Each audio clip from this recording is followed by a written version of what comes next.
kad esat atvēruši Simplicity Studio, tad nospiežot uz debug adapters, kas ir jūsu piespraustā plate, viņu var atritināt vaļā, pārliecināties, ka ir atrasts gan starter kit īstais nosaukums, gan arī īstais čips. Kad jūs uzspiežat uz vienalga vai tā J-Link vai starter kit vai mikrokontrolera, jums parādās Getting Started sadaļā jau kaut kādi release notes un API references, arī programmu piemēri, kurus te var atritināt vaļā un paskatīties dažādus. Un galvenais, kas mums interesē, būs vispirms documentation sadaļa. Un pie tās documentation sadaļas ir sekojošas lietas. Pirmkārt, jūs varat attaisīt vaļā user guides. Un šeit jums būs, piemēram, EFM32 Giant Gecko Starter Kit Users Guide. Un ja jūs tā uzspiedīsiet virsū, tad viņš jums atvērs jūsu izstrādes plates dokumentāciju. Šeit jūs, piemēram, atradīsiet, ka ir gaismas diodītes divas podziņas, tad ir LC kontūriņš, lai sajustu metāla objektus un tā tālāk. Pirmajā mūsu laboratorijas darbā, tad mēs izmantosim mikrokontroleri šeit attēlots, un arī gaismas diodes. Jā, tātad patstāvīgi varat uzlikt uz pauzi šo video un izskatīt cauri šo te dokumentu un saprast, kas tad jums īsti ir šī izstrādes rīkā. Bet, es tad turpinu. Nākamā lietiņa, kas mūs interesē, principā ir divi dokumenti mikrokontrolerim. Viens no tiem ir datasheet, datu lapa, kurā ir aprakstīti čipa elektriskie parametri un arī kājiņu izvietojums un kura kājiņa spēja kādu lietiņu izdarīt. LED 0 un 1 ir piesaikti pie porta E2 un porta E3, kas ir parastie GPIO. Un tad datu lapā mēs varam, piemēram, apskatīt, vai šīm izejām ir vēl kaut kādas papildus īpašības. Porta E2, piemēram. Un viņam tai kājiņai šobrīd piesaist gaismas diode, bet varbūt ir piesaistīts kaut kas cits.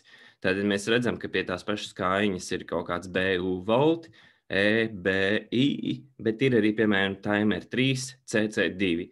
Tas nozīmē, ka īstenībā gaismas diodīti mēs varēsim arī, piemēram, ar timeri numuru 3 PVM signālu arī dimmēt, ja mēs gribēsim, ne tikai vienkārši slēdzēt iekšā un ārā.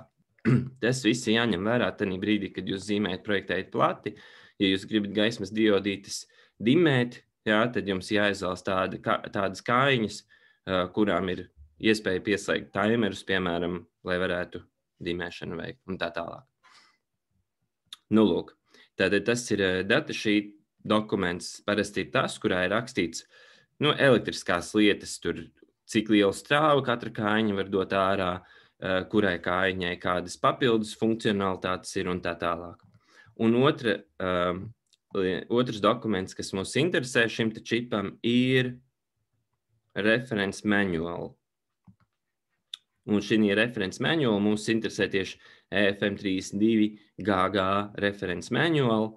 Tajā ir rakstīts šī te čipa īpašības no programmēšanas un funkcionalitātes viedokļa.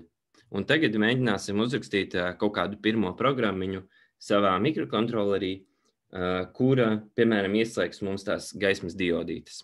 Jā, tad, lai to izdarītu, mēs ķemsim file, new project, uztaisīsim jaunu projektu, piemēram, Silicon Labs MCU project. Spiežam next. Tālāk mums ir jāizvēlas, priekš kura mikrokontroleri mēs programmēsim. Mēs, piemēram, programmēsim priekš EFM32, jūsu gadījumā Giant Gecko 990, F1024. Tad to bordes aizklikšķināšu ciet. Tātad šeit platei ir daudz dažādu piemēri, bet mēs pamēģināsim uzprogrammēt bez nekādiem piemēriem, bez nekādām palīdzībām, lai mēs iemācītos saprast, ko mēs darām. Līdz ar to mēs atstājam tikai jūsu pārts EFM32, Giant Gecko 990, F1024. To bordu aiztaisam ciet, spiežam next. Un izvēlēsimies empty C programmu. Tātad, ka mums tur gandrīz nekā nav. Uzspiedīsim next. Tad ir link SDK and copy project sources, tātad šis ir jāatstāj. Link SDK and copy project sources. Un MTC projektu vietā mēs vienkārši uzrakstīsim, piemēram, tas ir mūsu, principā mēs šajā projektā visa semestra garumā rakstīsim klāt kodu, un tāpēc mēs varam vienkārši to nosaukt par, piemēram, project, piemēram, 2021. Es to tā nosaukšu. Tā 2021. gada projekts. Un tajā mēs arī visu laiku papildināsim to kodu ar jaunām featurām. Uztaisīs jaunu folderi, un tajā būs iekšā visas failes, spiežam next. Tad ir jāatstāj te viss saķeksēts, mums būs debug režīms, nospiedīsiet finish, uztaisīs jaunu projektu. Man te ir viens cits projekts, to es taisīšu ciet, lai viņš nemaisās mums. Lūk, un projekt 2021, tas veids, kā ARM procesoros parasti tiek veidot projekti, un esmu to redzējis arī uz citiem, ne tikai Silicon Labs čipiem, bet arī STM32, ir tāds tā kā virtuālie folderi, piemēram, includes, te jau ir kaut kādas bibliotēkas iekļautas, lai to čipu varētu darbināt. Tad mums ir CMSIS, tajā iekšā ir startup kods, par startup kodu arī parunāsim lekciju gaitā. Tad ir MLib, tur ir kaut kādas bibliotēciņas jau, kuras apraksta tās perifērijas, piešķir perifērijām smukus nosaukums, nevis adreses, un tad mums ir source, un tajā source mums ir main.c. Ir tādas programmēšanas vides, kuras to failu nosauc, piemēram, projekta nosaukuma vārdā, piemēram, te būtu project 2021.c, bet pārsvarā ir rekomendēts, ka to galveno C koda failu, kurā atrodas funkcija main, to labāk ir nosaukt par main.c. Ja jūs strādājat kādā uzņēmumā, jūs uzrakstat kaut kādu kodu, tad jūs aiziet no tā darba uz labāku darbu, un tajā iepriekšējā darbā pieņem kādu citu cilvēku strādāt, tad, lai viņš atverot šo projektu, uzreiz varētu atrast, kurā no miljonus failiem atrodas pats programmas sākums, tas main, tad ieteicams ir to failu arī nosaukt main.c. Tajā main.c mums ir funkcija main. Parasti tā funkcija ir taisīta kā int main void. Praktiski tā funkcija, viņa parasti vienkārši atgriež nulli, vai arī no viņas īstenībā nekad neiziet, bet tas pieraksts vienkārši ir tāds int main void, figūra iekāva vaļā, tad jūsu kods un figūra iekāva ciet, un tas ir tā ir tā vieta, no kuras mūsu programma sāks izpildīties.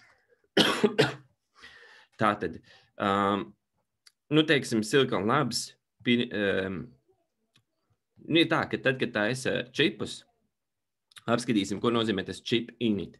Tad, kad ražo mikrokontrolerus, gadās tā, ka mikrokontroleru ražotājs tur tajā silikonā pieļauj kaut kādu kļūdu, un, piemēram, kāds bits pēc uzstartēšanās ir nepareizs mikrokontrolerī.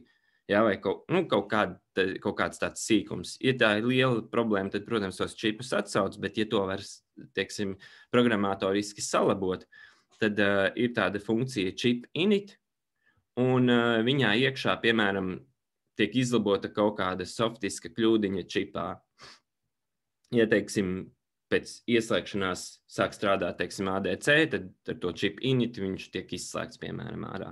Un tāpēc to chip init vienkārši vajag atstāt. Un mēs rakstam savu kodu tālāk. Tātad Simplicity Studio ir taisīts uz tā saucamās Eclipses programmēšanas programmas bāzes, un viņai ir tāda īpašība, ka tad, ja jūs turat nospiestu control un uzklikšķinat virsū uz funkcijas, viņš aizlec uz to funkciju, un jūs varat, viss ir atvērtā kodā, jūs varat reāli izlasīt, ko tā funkcija dara. Šeit ir kaut kāds pierakstīts komentāriņš, ko tā programma dara. Te mēs varam paskatīties, ka, piemēram, memory system controllera komandu reģistrā viņš ieraksta kaut kādu skaitlīti. Ja? Un tad var tur mēģināt iedziļināties, kāpēc viņš to dara un tā tālāk. Un te var paskatīties Ja tas ir tur Silicon Labs 32B sērija, tad tur vēl kaut ko ierakstīt kaut kādos reģistros, kaut kādus skaidrlīšus un tā tālāk. Principā ar kontroli klikt, tur var izstaigāt un paskatīties, kas tur īsti notiek. Un, lai tiktu atpakaļ, laikam ir jānospiež kreisais alt un bultiņa pa kreisi, un tad jūs aiziet atpakaļ. Ar kontroli klikt es iegāju iekšā tenī funkcijā un varu izlasīt to kodu, un ar alt un bultiņa pa kreisi, ar kreiso alt un bultiņu pa kreisi, es aizēju tā kā atpakaļ. Un uz pelītes, ja jums ir pelītēja podziņa, ar kuru jūs browserī varat tā kā back vienu lapu aiziet, tad tā poga uz pelītes arī visticamāk strādās, tā kā back, un varat aiziet. Un tā var diezgan ērti staigāt pa to kodu un saprast, ko viņš tur dara. Nu, lūk. Tad, kad mēs uzsākam savu programmu, tad tiek izsaukts tas int main, un te tiek izpildīts mūsu kods. Un, teiksim, te jau ir iekļautas kaut kādas bibliotēkas ar nosaukumu EM-device un EM-chip. Tās bibliotēkas ir vajadzīgas, lai varētu izpildīt to chip init. Ja tās chip init nebūtu, tad šīs abas divas includes nemaz nebūtu. Līdz ar to mēs pievienojam pie include un pie tā mlib tikai to, kas mums ir nepieciešams. Tādā veidā gan tas projekts būs mazāks, gan arī kompilācijas laiks būs ātrāks. Un tā tālāk. Un tagad sāksim kaut ko programmēt. Un visiem ARM procesoriem ir tāda lieta, ka, kad mikrokontrolers ir uzstartēts, tad īstenībā mikrokontrolerim ir izslēgts pilnīgi viss, izņemot kodolu. Pat GPIO ir izslēgti un nestrādā. Un, lai varētu darbināt ARM procesoros jebkuru perifēriju, vispirms tā perifērijai ir jāieslēdz taktēšanas signāls. Un tāpēc es pierakstu komentāru.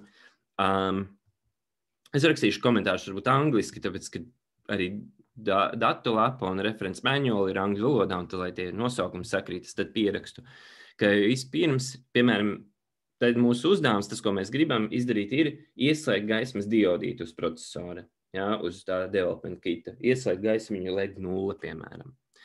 Lai to izdarītu, vispirms mums jāieslēdz taktēšanas signāls GPIO perifērijai, un tikai tad mēs varēsim kaut ko tur sākt darīt. Pretējā gadījumā, ja takts signāls nav ieslēgts kādai perifērijai, tad mēģināšana konfigurēt to perifēriju vispār nestrādās un nekāda uzstādījuma nesaglabāsies.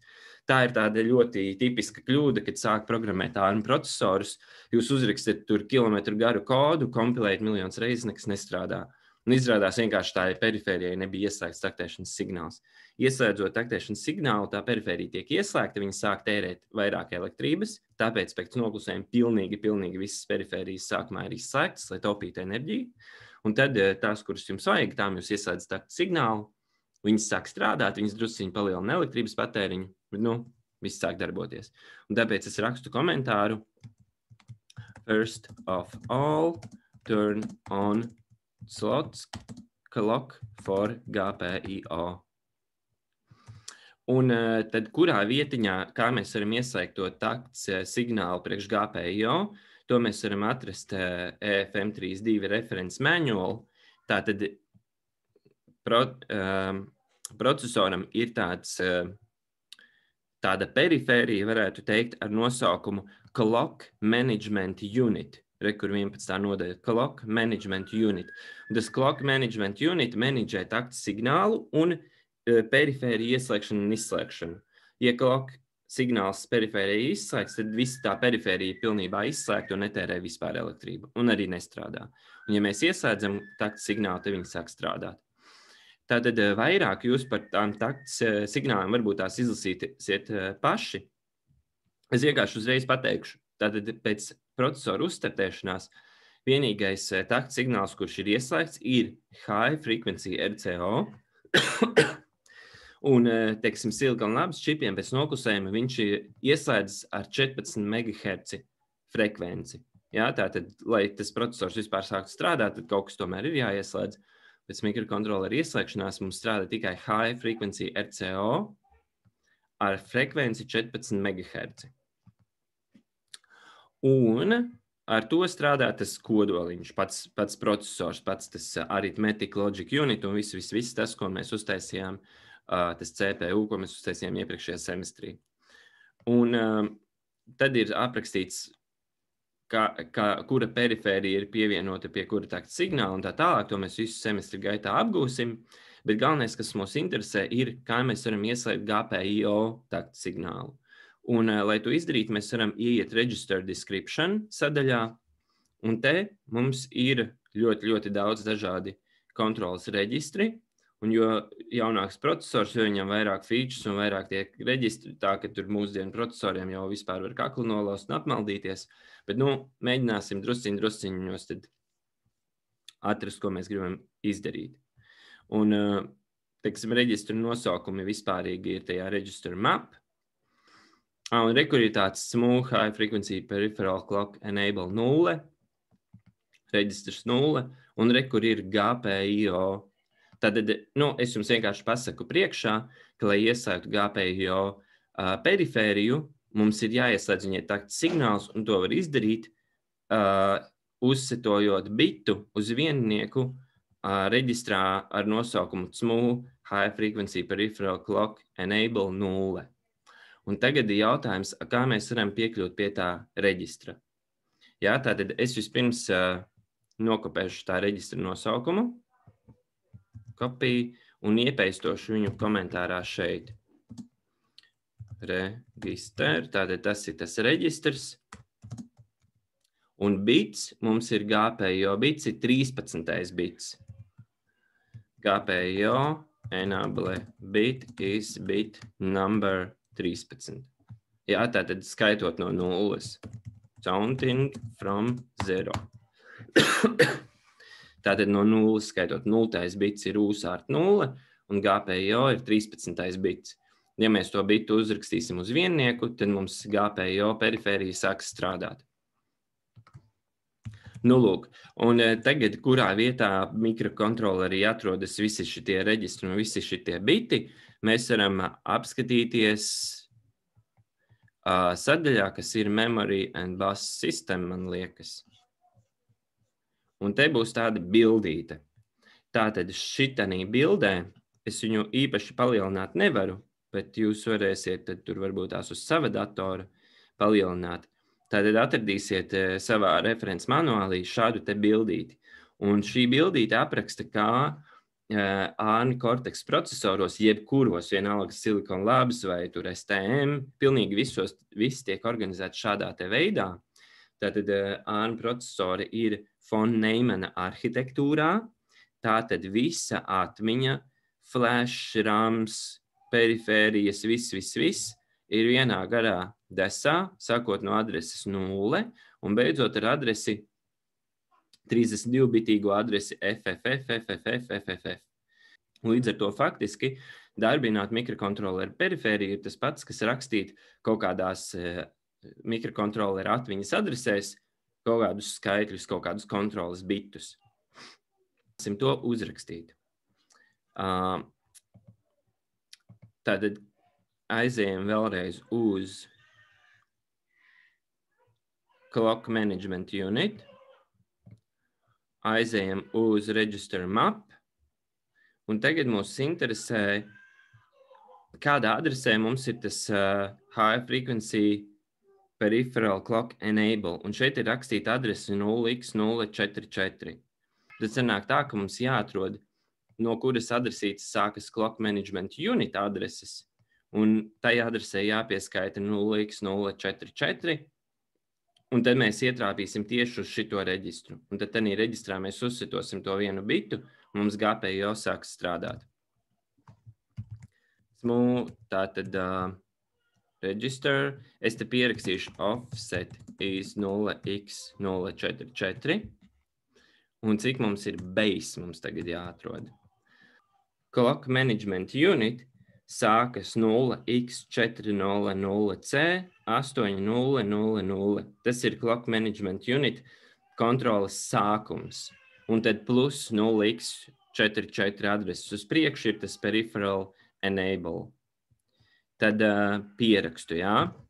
Smooth Peripheral Herald control start address is 0x400C8000 laikam, jā. 400C8000. Un tas ir tā kā sākums, un šitais reģistrs high frequency peripheral clock enable 0 atrodas 44 heksā adresītus uz priekšu. Tātad mūsu reģistrē CMU apakšīta high frequency per CLK enable 0 adrese ir šitas skaitlīts, kas ir visas tās perifērijas reģistru sākuma adrese, plus konkrētā reģistra tas offset, jeb nobīde, kartas numurs. Un, galvā var saskaitīt apakšējie divi cipari, 44 plus 0, 0, protams, 44, tas ir 0x, 400C, 8044. Tātad šī adresē, uzsedojot bitu numuru 13 uz 1, mēs dabūsim, ka GPIO perifērija sāk strādāt. Tad, kā to pierakstīt C programmēšanas valodā, tātad uzrakstīsim to adresi, kāda mums ir 0x400C 8044.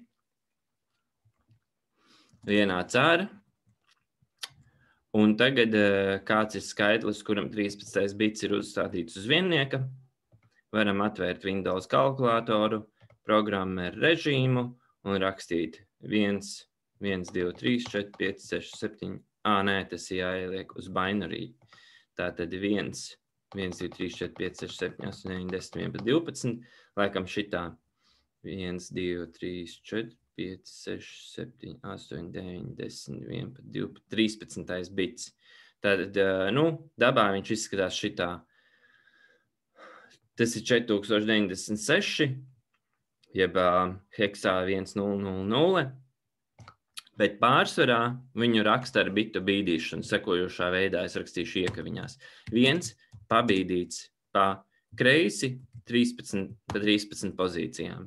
Tad, ja es ieliktu pabīdīts pa 0, tad tas būtu 0. bits, un ja pabīdīts pa 13, tad 13. bits. Bet šitas vēl nestrādā, jo šitas šobrīd ir skaitlis. Un mums C programmēšanas valodā ir jāpasaka, ka tas ir nevis kaut kāds skaitlis, bet tā ir adrese. Un to mēs varam izdarīt, uzkāstojot šo te vērtību uz UIN32T pointeri. Tātad ARM procesori ir 32 bitu procesori, un tāpēc visas adreses ir 32 bitu skaitļi. Clock Management Unit, ja mēs atzumojam ārā, tad katrā reģistrā var ierakstīt 32 bitu skaitli, no 0 līdz 31, tur tie biti ir. Un tāpēc mums jāpasaka, ka šis ir pointeris uz 32 bitu skaitli, jeb adrese uz 32 bitu skaitli. Un to C programmēšanas valodā pierakst sekojošā veidā, iekava vaļā, UIN32T zvaigznīte, iekava ciet. Šādā te veidā.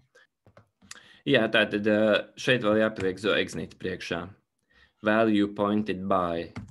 Tagad vajadzētu visam sakompilēties tā kā vajag. Tātad, lai saprastu, kas šeit notiek, tad uzreiz mums ir jāapgūst C programmēšanas valodas operatoru izpildes secība. C operator precedence. Šī ten dokumentiņā tas ir rakstīts internetā, tad kādā secībā lietiņas tiek izpildītas. Cast. Tātad lietiņas tā kā nozīmes maiņa, kas ir cast, jeb typecast, kur mēs pasakam, ka šis skaitlis ir nevis skaitlis, bet adreses numurs notiek tā kā, ir otrajā vietā, un aprēķins notiek no labās puses uz kreiso. Tātad, ejot no labās uz kreiso, ir tā secība, tad vispirms notiek tas, ka šī ten adrese tiek pārvērsta par UIN32T pointeri. Un pēc tam dereferencēšana, jeb ir vērtības rakstīšana pointerī, notiek pēc tam. Tāpēc šī rindiņa ir jālasa nevis no kreisās uz labo pusi, šī te daļa, bet no labās uz kreiso, jo te ir rakstīts no labās uz kreiso pusi, tas viss tiek rēķināts. Tātad vispirms šo adresi mēs uztaisam par pointeri uz 32 bitu datiem, un tad value pointed by, šo zvaigznīti, kas sākumā izrunā kā value pointed by, un tad pointeris, tajā vērtībā ierakstām 1 pabīdīts pa 13. Ja jūs to nesapratāt, tas nekas. Ar kaut kādu tur 10. reizi sapratīsiet, mums vēl pointeru mācīšanās ir priekšā. Tātad šī rindiņa turn on GPIO slotsk, turn on GPIO clock. Tad to mēs ieslēdzam GPIO takta signālu. Nākamā lietiņa, kas mums jāizdara, ir, lai mēs varētu spīdināt gaismiņu, pēc noklusējuma visi mikrokontrolera kājiņas pēc reseta ir kā ieejas, lai no tā, ka, ja tās būtu izejas, tad tās sāktu kaut ko slēdzelēt iekšā ārā un tā tālāk. Visas kājiņas pēc reseta ir ieejas, lai nedot ārā nekādus aktīvus signālus. Un tāpēc vispirms mums jāpasaka, lai gaismas diodes kājiņa būtu kā izeja.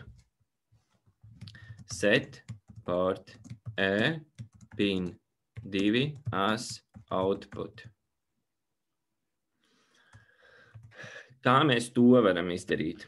Mēs aizējam uz EFM32 reference manual, mēs aizējam uz sadaļu GPIO. Tagad mēs varam sākt tos GPIO konfigurēt, jo takta signāls ir pieslēgts un perifērija sāk strādāt. Un mēs varam aiziet uz register description, bet princips parasti ir tāds, ka ir kaut kāds direction registrs, kurā mēs pasakam, ka tas ir izeja, un tad ir D-out reģistrs, kurā mēs pasakam, tai izejai būtu augstai vai zemai. Un te ir port, pin, mode, low register.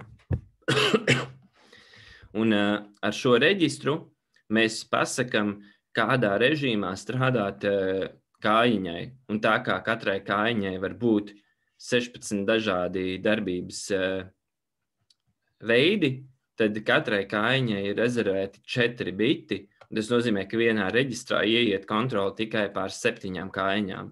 Katrā portā ir 16 kājiņas, un tāpēc puse no tām ir aprakstīta vienā tur reģistrā, un otra puse no 8. līdz 15. kājiņai ir aprakstīta atsevišķā nākamajā reģistrā. Nu, lūk, un tātad ar šo reģistra bitu palīdzību mēs varam noteikt, kā konkrētajai kājiņai strādāt, un varam apskatīties, kādas mums ir opcijas. Disabled nozīmē, ka viņa vispār ir atslēgta. Mēs varam arī apskatīties reset value 0x0, tātad pēc reseta viņa ir disabled. Un tad mums ir push-pull, tātad izeja moderniem mikrokontroleriem saucas push-pull. Jūs varat tā kā push uz leju un pull uz augšu. Un tāpēc tas saucās push-pull. Un vērtība ir 4. Un tad to es pierakstīšu. Tātad push-pull ir 4. Push-pull code is 4. Jā, un tātad kājiņai numur 2, ja mēs gribam port E pin 2 uzstādīt kā output push-pull, tad pin numur 2 kontrole sākas no 8. bita. Tātad tas 4 mums jāpastumj pa 8 pozīcijām uz priekšu. Jā, tātad pin 2 sākas no bita numur 8, push-pull kode ir 4, pin 2 starts from bit 8. Tas nozīmē, ka tas, ko mēs rakstīsim, es ierakstīšu pēdiņās, ir 4 pabīdīts par 8 pozīcijām. Ir tas, ko mēs liksim tā kā šitenī pusītē. Te bija 1 pabīdīts par 13, un te mums būs 4 pabīdīts par 8 pozīcijām. Un tagad mums jāatrod, kurā adresē mums tas jāieraksta. Tātad GPIO port X. Tā kā mums porti ir briesmīgi daudz, mikrokontrolerim ir laikam no A līdz H, un tas ir A, B, C, D, E, F, G, H. Tas ir 8 dažādi porti. Tad mums būs drusciņi vēl jāpapēta, kur adresētas jāraksta, bet offsets pašam mode L reģistram ir 0x004. To arī pierakstu. Offset is 0x004. Labi. Tālāk.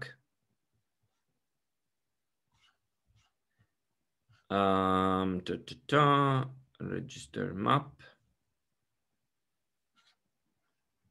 Re, kur ir rakstīts.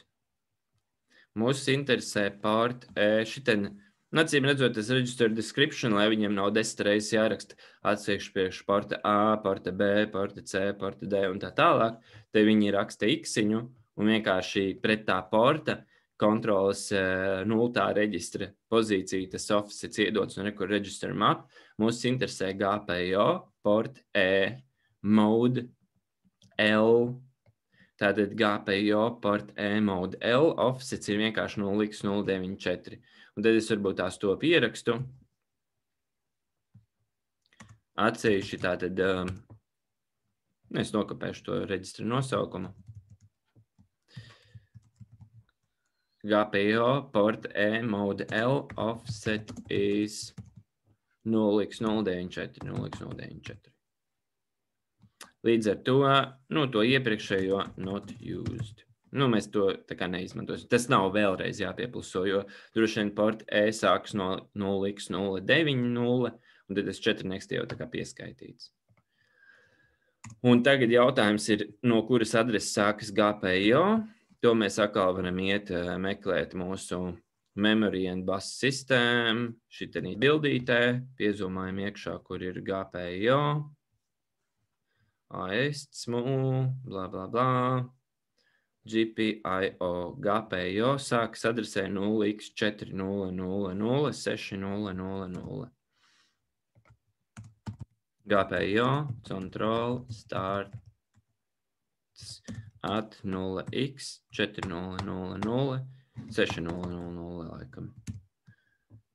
40006000. Ok, tad rakstu GPIO control starts tur.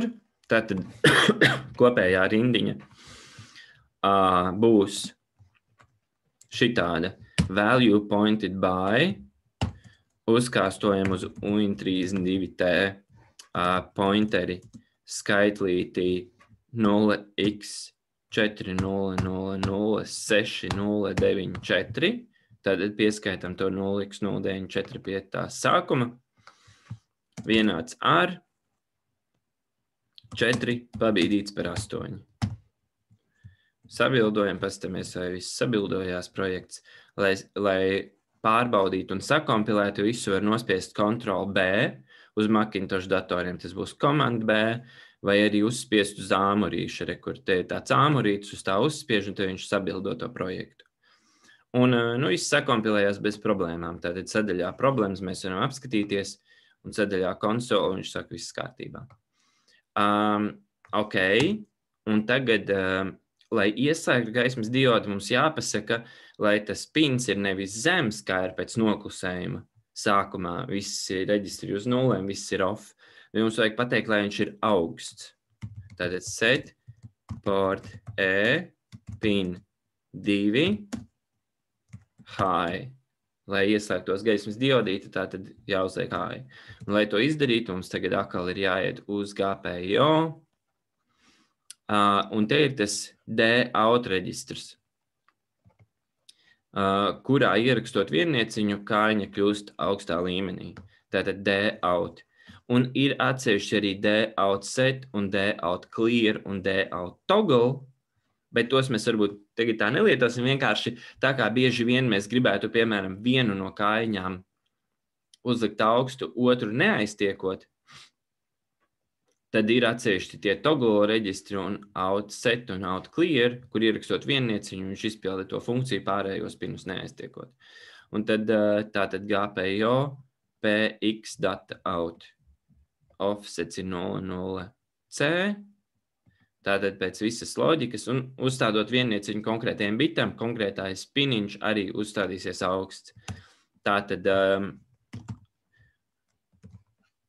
GPIO PXD out. Offset is 0x0C. 00C. Pin 2 bit is vienkārši 2. Tātad katrai kaiņai viens bitiņš. Te nav vairākas kombinācijas, var vienkārši augstu vai zemu, tāpēc katrs bits nosaka to līmeni. Un tad mēs principā, pēc iepriekšējās loģikas, ja šitai adresītei bija 094, tad tai adresīte būs noteikti 09C. Tātad zvaigznīte priekšā value pointed by uint32T pointeris 0x40006009C vienāds ar viennieks pabīdīts uz otro bitu. Šādā te veidā. Ja mēs to uzrakstam, tad konkrētajā reģistrā uzsitojās bits un kājiņa uzliekās augstā līmenī, jo tas izejas spēka lauktransistors ir pieslēgts pie tās atmiņas šūnas konkrētā bita, un visa elektronika nostrādā un viss notiek. Un tagad, ko mēs varam izdarīt, tad mēs uzspiežam vienu reizi uz āmuriņa, vienu reizīti tikai. Es uzspiežu uz āmuriņu, un tagad kā saprast to konsoles izejas tekstu.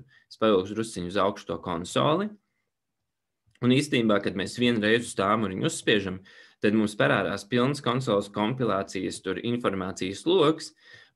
Pirmkārt, te ar sarkanu parādītos kļūdas, ar dzelteno parādītos brīdinājumi.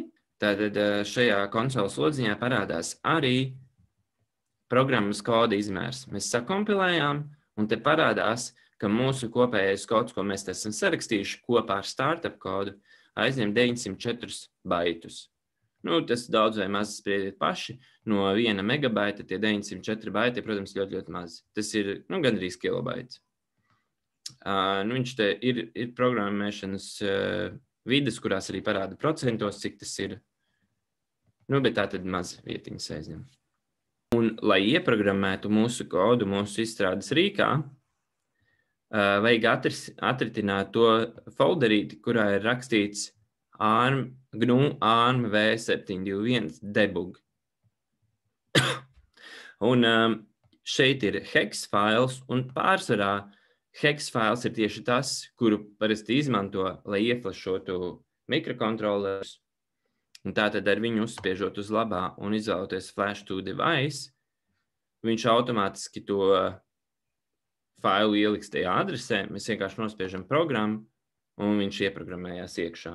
Un tad jūs varat apskatīties uz savu izstrādes rīka, un vajadzētu būt, ka laid numur 0 speed. Un visam vajadzētu strādāt. Un tagad jūsu patstāvīgais uzdevums ir izdarīt tā, lai ieslēdzas gaismas diodīte LED 1 arī. Un tad to kodiņu iesniegsiet kā laboratorijas darba atskaiti. Tātad, faktiski jums jāpieraksta ir viena rindiņa klāt, vai varbūt esošās rindiņas kaut kā jāmodificē, lai ieslēdz arī otrā gaismas diodīte. Ja? Tas būtu tad, tā kā viss pirmajā laboratorijas darbā.